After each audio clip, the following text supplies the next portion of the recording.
Okay, hi everyone. I'm Alexis Williams, co-founder of Business Skills for Health Professionals, and welcome to the Beyond Clinical podcast. In today's podcast, I'm interviewing health professionals from diverse backgrounds who have moved into unconventional roles beyond clinical. We'll be hearing their stories and tips and hope that this inspires you to pursue unique career paths. Today is episode 15, and I'd like to introduce my guest, Melissa Mitri. Melissa, do you want to say hello to the audience? Hi, everyone. Alexis, thank you so much for having me. I'm really excited to be here and have this conversation today. Awesome. Yeah, thank you for joining. And before we get started, I wanted to share a little bit about Melissa's background.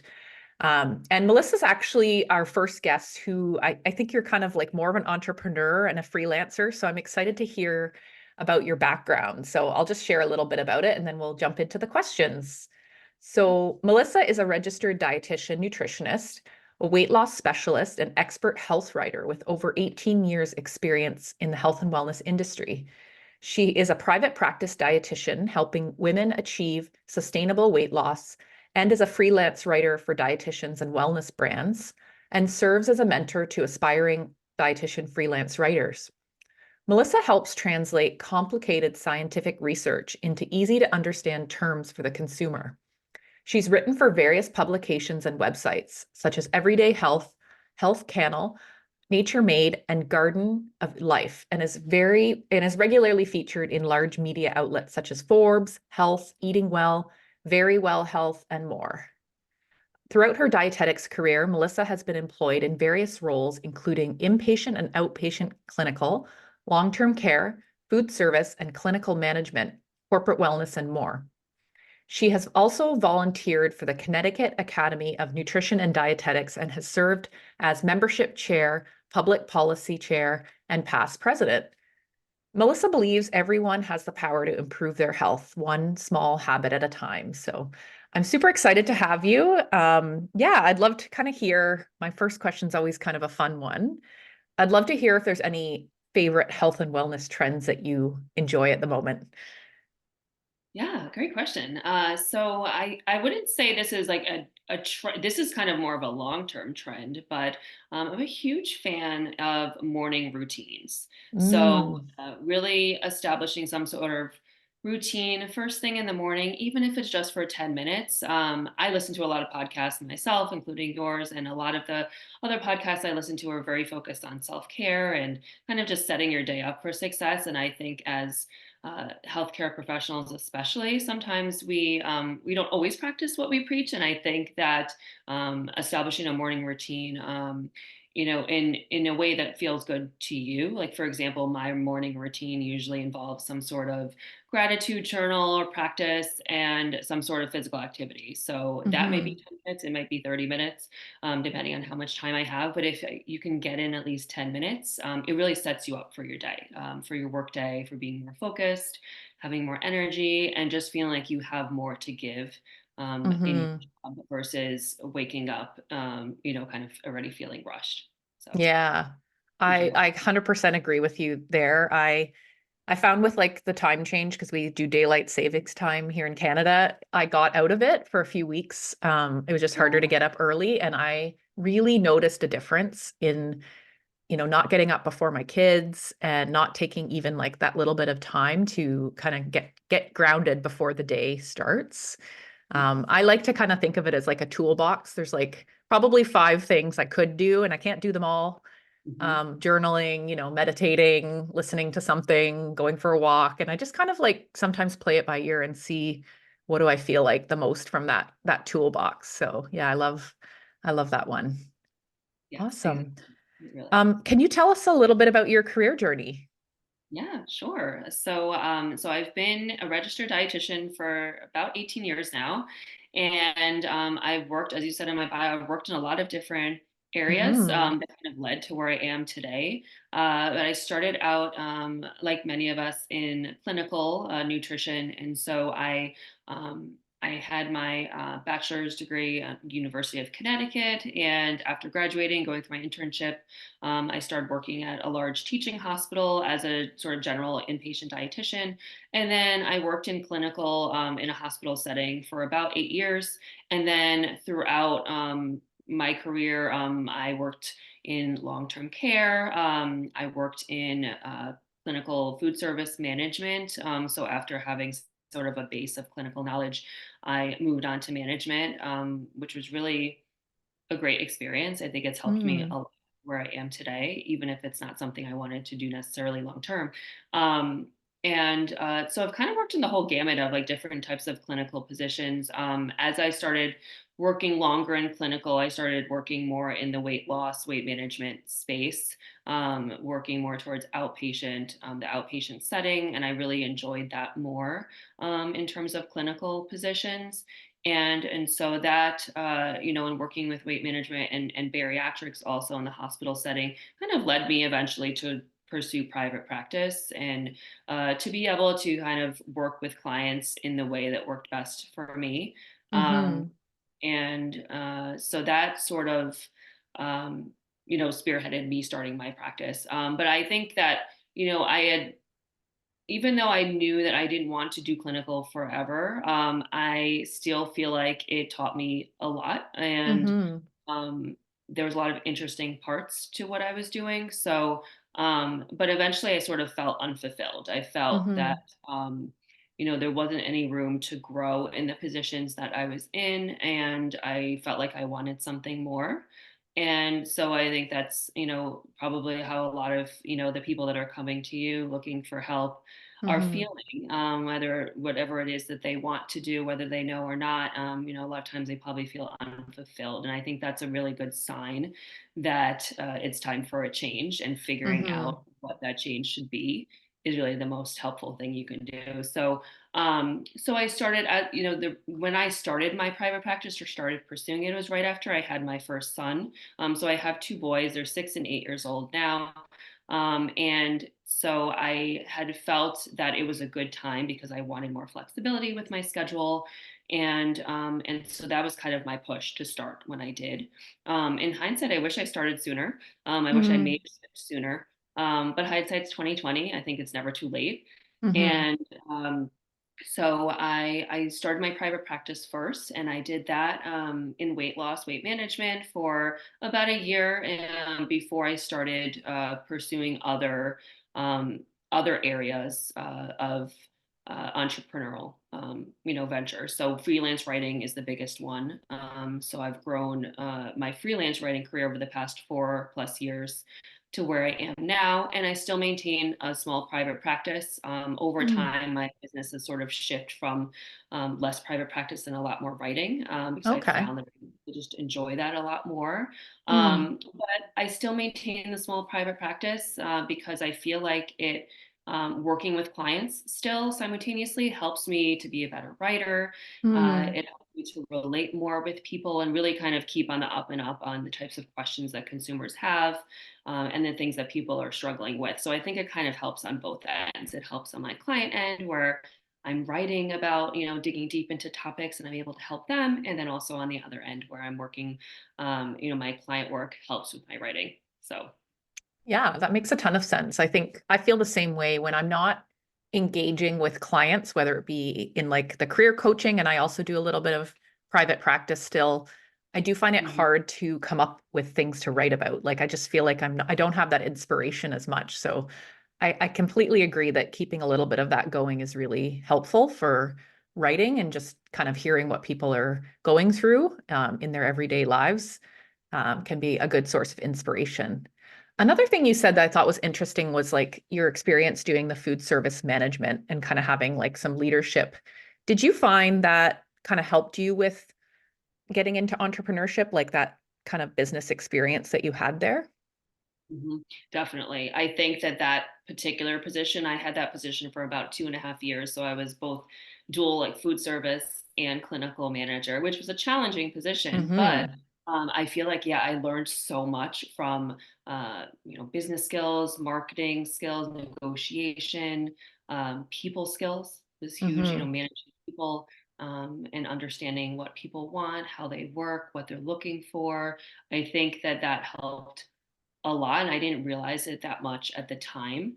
And then fast forward 5 years later, when I started my business, I really feel like it helped more than the clinical route.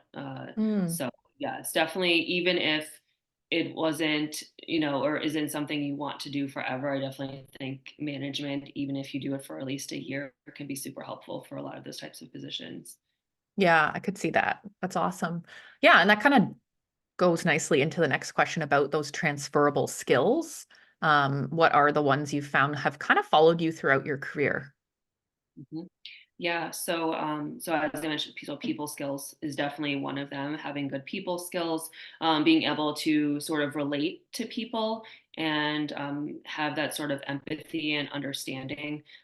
Even if you don't know right away what they might be looking for, just having the patience, good listening skills, and being able to just work well with people, whether it's as a team or one on one.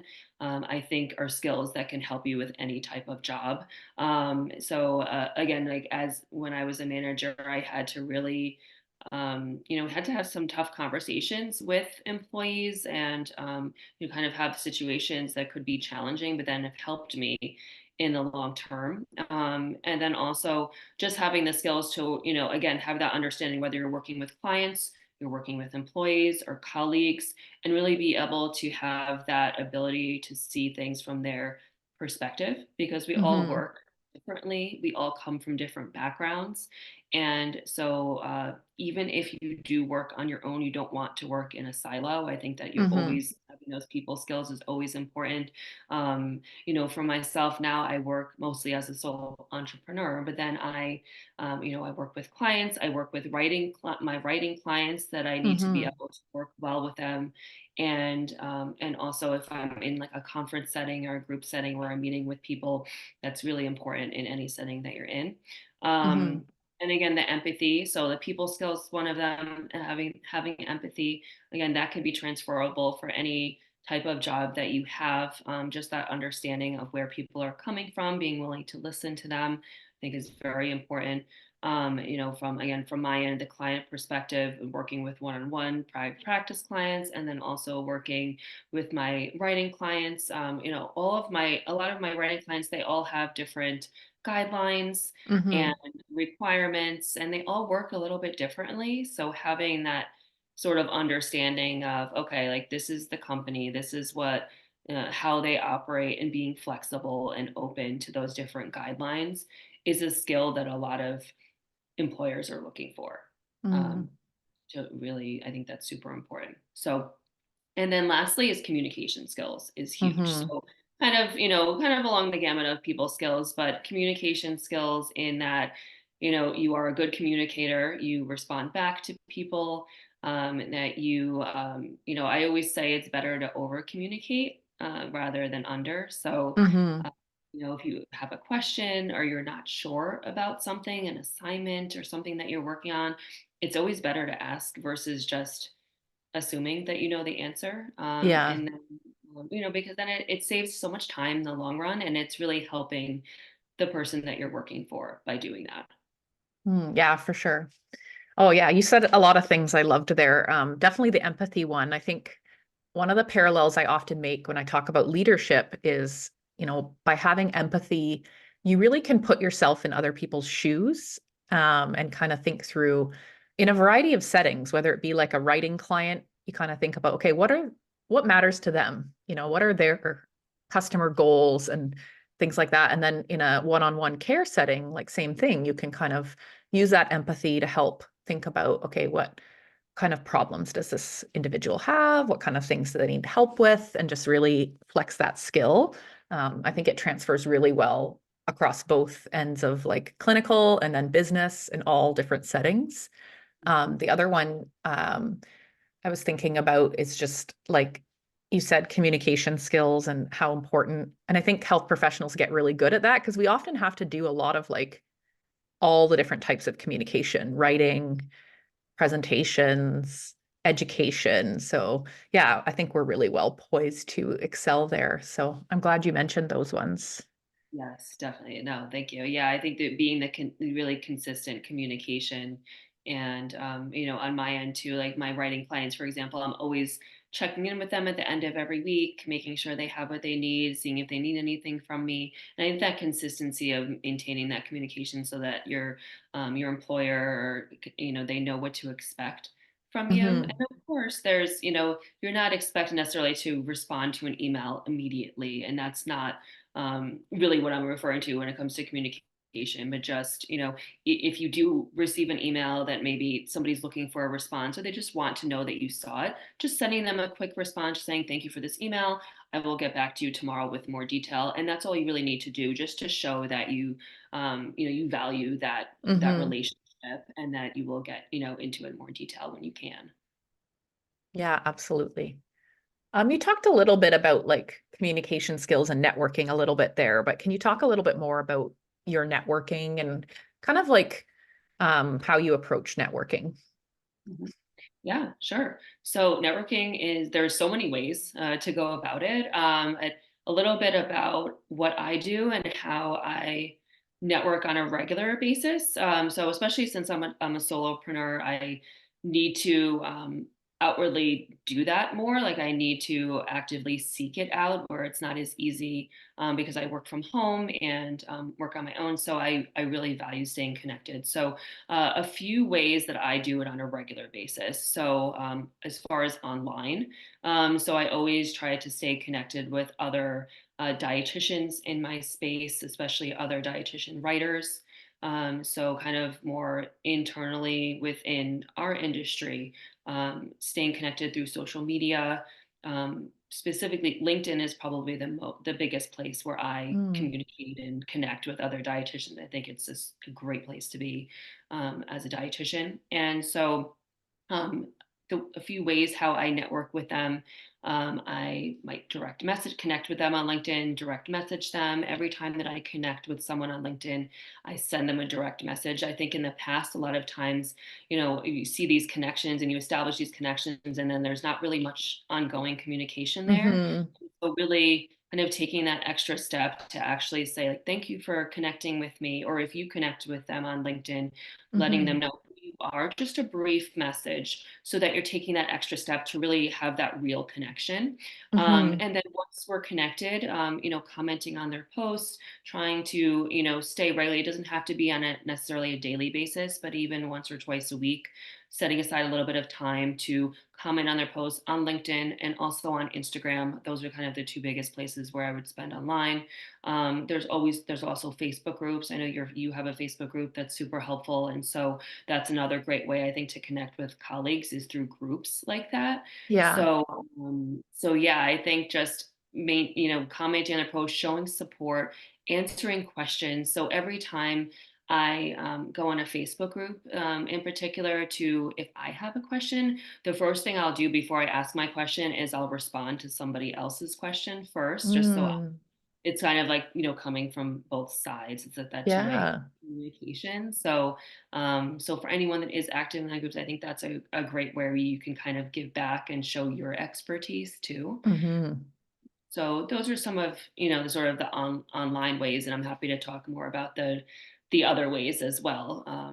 But not sure if you have any questions about that or. No, I think yeah, I think that's great. I love what you said about kind of taking the time to answer others' questions. I think that's so Mhm. valuable. I kind of love doing that too. I find like I always kind of joke that I can be like a top contributor on a Facebook group because, Yeah, if you answer on a regular basis, like people yeah. really appreciate that. And I think it can also help build your network, especially on like LinkedIn.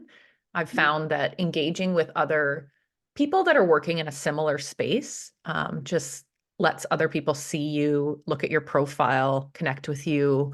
So that can be really valuable to comment and engage with different, yeah, different people in your network in that way. So I love that. Yeah, Yeah, if you want to chat a little bit about external networking, that'd be interesting too. yeah, I'll Or add to like, that. I guess not online networking. Right, a little bit different. Yeah. So, but just one more point I'll add to, just in terms of advice for your listeners too, in terms of how they can connect. Like you had said, I think, I'm talking specifically about, who my like-minded colleagues are in the writing space. But, for anyone listening, if you have a particular area that you're trying to work in or you are actively working in, I think connecting with those specific like-minded, like colleagues or people that are in the space that you want to be in, that you're striving to be in, Mm-hmm. with them, commenting on their posts. Those are really you don't have to connect with everyone because that can Yeah. feel overwhelming. So I think really targeting it a little bit more to the people that, you want to learn from, that you want to be mentored from, and you want to be like them. So that way, they end up knowing who you are. And so as jobs come up and opportunities come Mm-hmm. up, that will help you as well in that area. So Mm-hmm. yes. And then in terms of so in addition to other dietitians, I think it's really helpful, important to network with other allied health professionals that do similar work. So Mm-hmm. I also online and also in person try to connect regularly with doctors, nurses, therapists, in this space, a lot of times in the writing space, or I have, for example, for a few of the publications like Everyday Health that I write for, I'm often seeking expert quotes, and they're not always just Mm-hmm. from dietitians and needed from doctors and nurses in the weight Mm-hmm. loss space so that we have other perspectives on the topic. And so I keep like a running list of sources, expert sources, and that's my way of kind of targeting and keeping in touch with other disciplines in the health space. And then in person, trying to attend conferences a few times a year as often as I can, whether they're small meetings. I just recently attended a small sponsored conference a few weeks ago, which was great because it was so small. You're able to really network and maintain, establish Mm-hmm. connections. But just, really trying to do the in-person networking as well, whether that's conferences or local events in with others in your space. So maybe your local dietetic association, if you want to network there, or other areas like the local chamber of commerce, for example. I think Mm-hmm. depending on where your specialty area is in, but I think having those in-person connections as well can be super helpful. Yeah, for sure. One of the things I often talk about, you kind of touched on this a little bit when you're seeking an area to work in. It can be helpful to start following certain companies and then look at who's working at those companies, and you might be able to find people in like the health and wellness space working at particular companies and start to connect with them. And that can be a really strategic way to, start getting to know a company, what they do, and, get to be known by that company. So that when there are future opportunities, you might be somebody they see your resume in the pile and, might be like, oh, I know that person. Or they can even put in like a good word for you to the person hiring. So yeah, it can definitely be valuable to make those connections as well. Yes, I completely agree. What did you learn? What did you need to learn kind of the most about when you were maybe going from your clinical roles into kind of the business that you run now? Mhm. Yeah, so I think that the biggest thing that I had to learn on my own was marketing. So, Mm-hmm. how to market, I really didn't have, like most of us dietitians, don't really have a background in marketing. I didn't learn about that in dietetics school or I have my master's as well. I didn't learn anything about marketing there. And so, unless you have an MBA or marketing degree, then, chances are you're kind of starting from the beginning. And so, as we talked about, like, the fact that I had management experience helped a little bit, but still felt like there was a lot to learn. So really, I had, started by really trial by fire, I would say, Mm-hmm. and really, I took a few courses. I spoke with other dietitians who were farther along than I was in private practice at the time, since that's where I started. And, just learning about online marketing, social media, and just practicing. A lot of it, for me, and I think for a lot of other dietitians in the beginning, is a little bit of just, kind of just diving in. And that what is a lot of it times what it is with marketing too. Everybody has a different style of Mm-hmm. marketing. Of course, there are a lot of really helpful principles that are helpful to know, but ultimately, you want to do it in the way that feels most natural for you. So I think that Mm-hmm. was the biggest lesson learned for me is not feeling like I had to market a certain way or a certain style the way everyone else was doing it. But kind of finding your own way that feels natural, and maybe that's social media, and maybe that's not. For Mm-hmm. so I think that was, but I think that if you are able to learn the marketing piece earlier on, I think that it would just kind of speed up the process, and making you feel confident in more of a unconventional type of role that would. Hmm. So Yeah, I would totally agree. That was definitely the biggest learning curve. And it was interesting for me because I came from working for a retailer and had like a whole marketing team, but it was very different working in that setting. And the marketing that we did was, quite different, large scale, big budget. Like I think about what we spent on some of those campaigns. And then you get into like marketing yourself. And things that I really didn't know about, like SEO in the depth that I now know.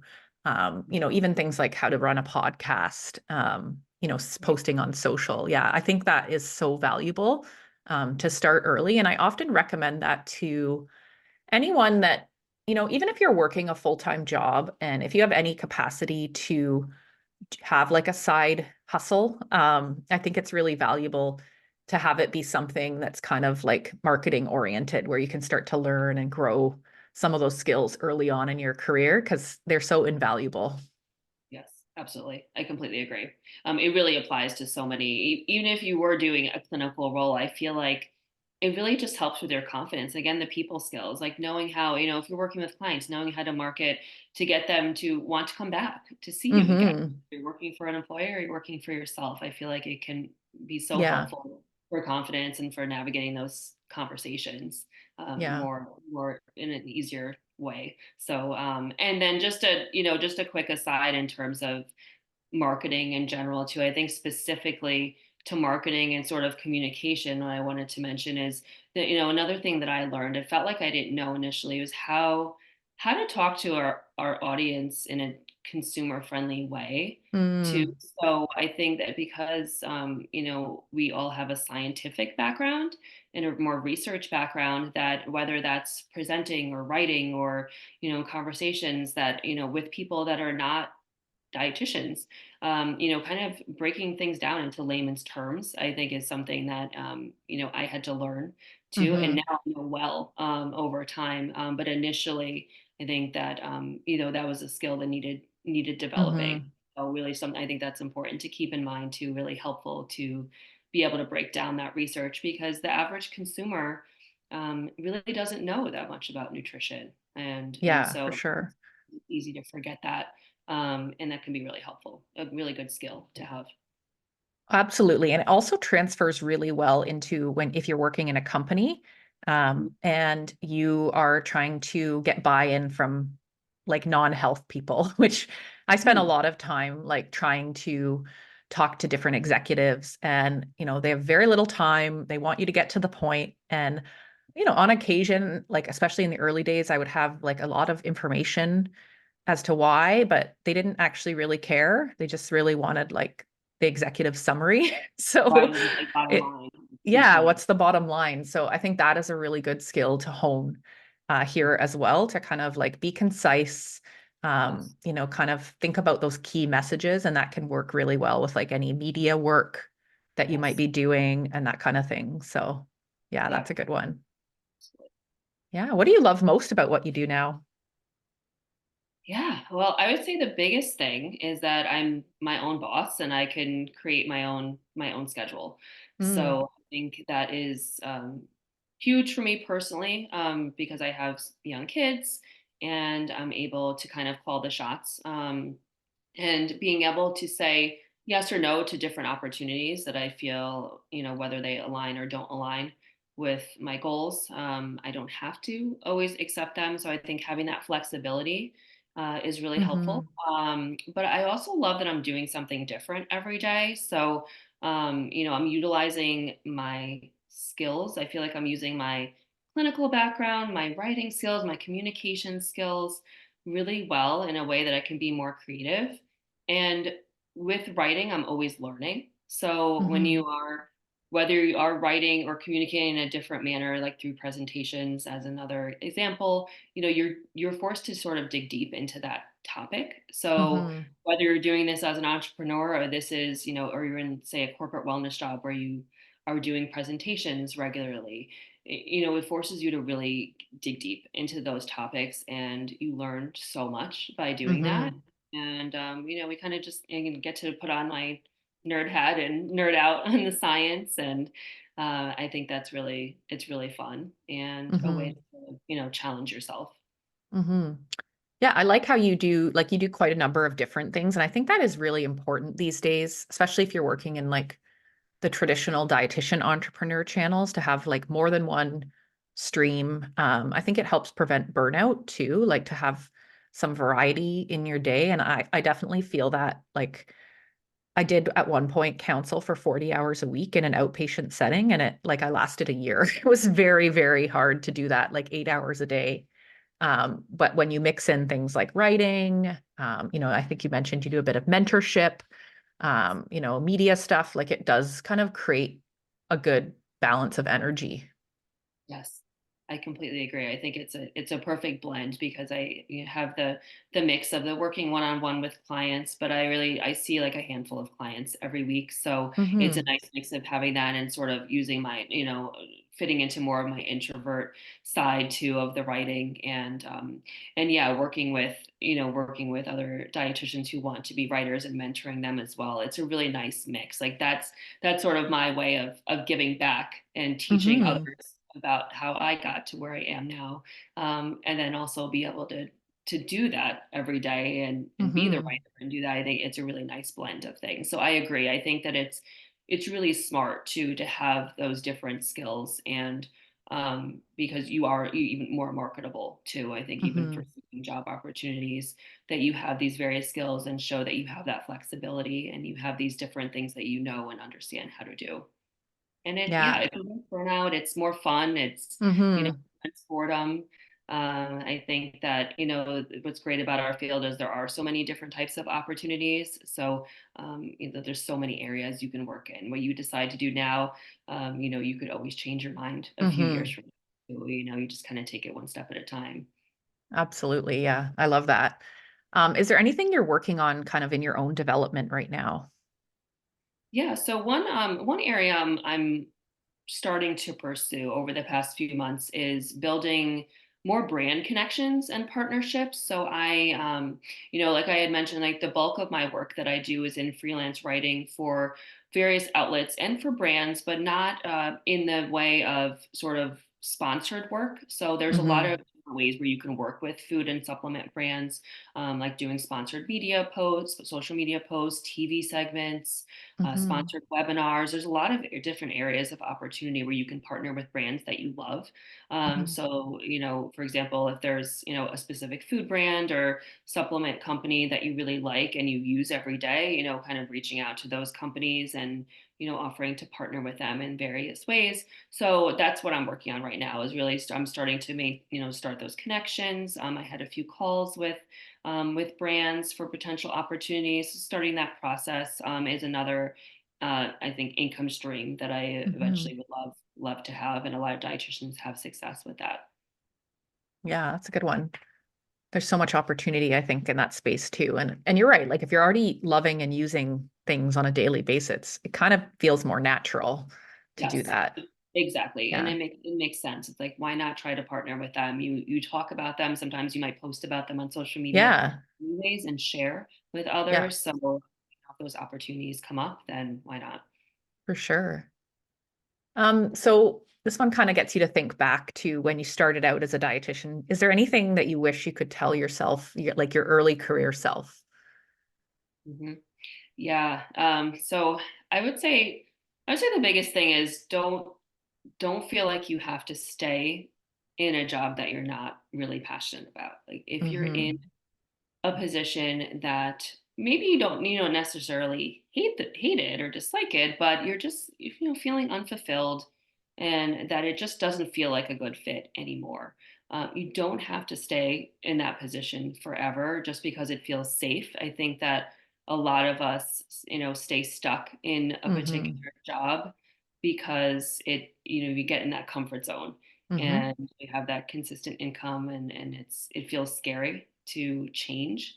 Hmm. um, but you don't want to be afraid to go for the type of job that you really want, because we all worked really hard to get to, to get our nutrition degree. It's not an easy process. Dietitians are extremely smart and qualified. And so I think that even if it feels scary or unattainable at first for any type of position that you're hoping to apply for, you can do it. And I think that you'll never regret going for that, Mhm. versus, feeling playing it safe and, taking that route and then regretting it later on.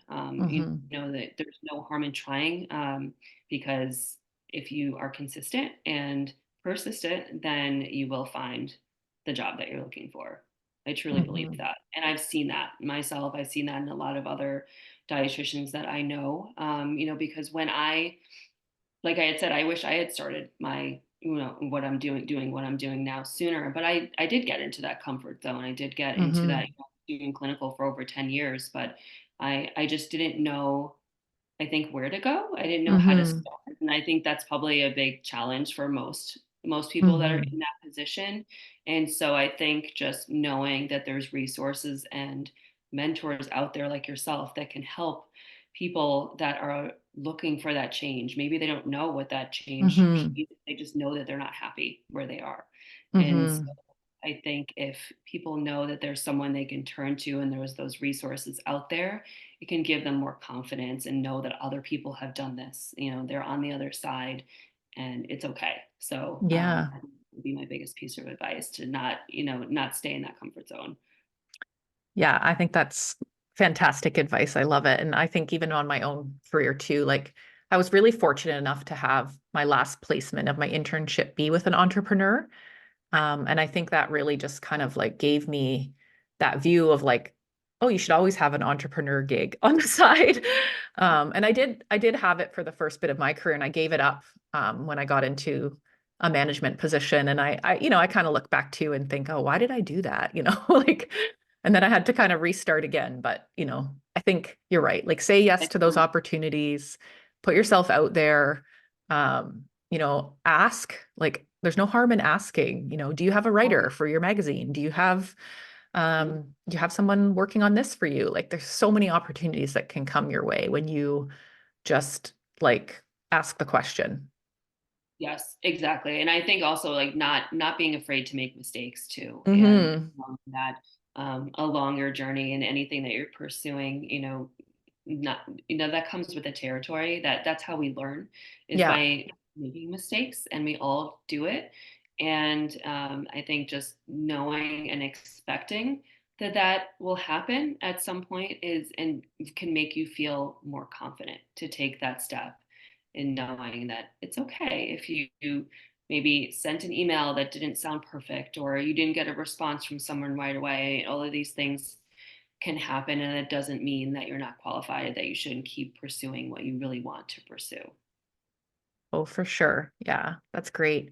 Any final words of advice that you can share with listeners?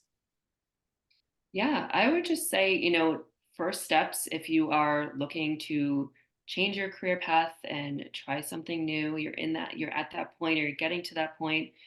First step is just ask the questions, seek a mentor like yourself, who understands the different opportunities that are out there, and connect with others that are doing the same type of work that you do. So going back to, just LinkedIn as an example, Hmm. that's a really easy way to find your people, find the people that are doing what you want to do and that you admire, so that you can connect with them, not be afraid to connect with them.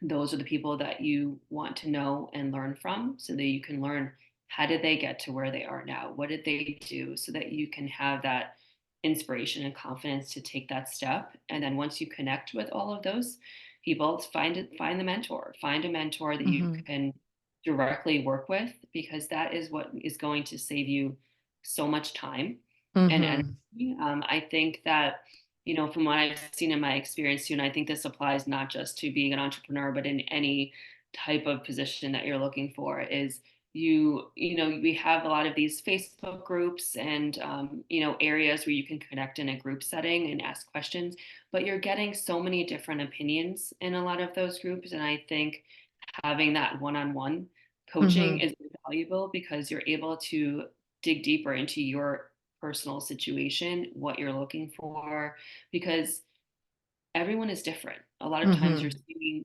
someone that's doing what you want to do, but their path may have been different Mm-hmm. than yours would be.